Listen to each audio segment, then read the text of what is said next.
सध्या स्टार प्रवाहावरील मालिका 7ही दिवस प्रसारित केल्या जात आहेत. तसेच झी मराठीवर सुद्धा रविवारी मालिकांचे विशेष भाग पाहायला मिळतात.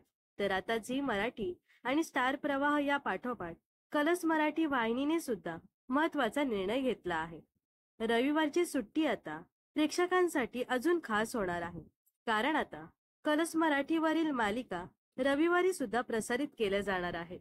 कलर्स मराठी वाहिनीवर रविवारी दुपारी आणि संध्याकाळी सुद्धा मालिका पाहायला मिळणार आहे. इंद्रायणी मालिकेत रंजना पगारे ही नवीन एंट्री होणार आहे. तिचं आणि गोपाळचं नेमकं नातं काय आहे? मैत्री की त्यापेक्षा काहीतरी खास? रंजनाच्या येण्याने गोपाळ आणि इंद्रायणीच्या मैत्रीवर काय परिणाम होणार हे पाहणं रंजक ठरेल.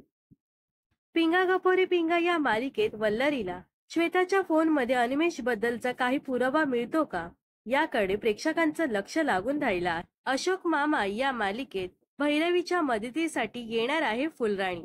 तर आता फुलराणीच्या येण्याने मालिकेत मस्ती आणि धमाल होणार हे नक्कीच.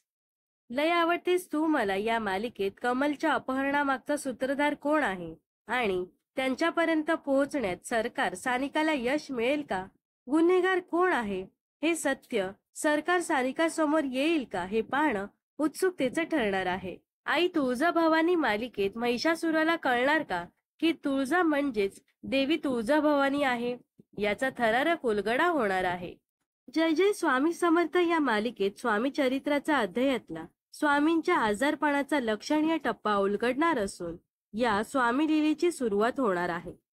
तर कलर्स मराठी वाहिनीवरील मालिका पाहण्यासाठी तुम्ही किती उत्सुक आहात हे नक्कीच कमेंट्समध्ये सांगा.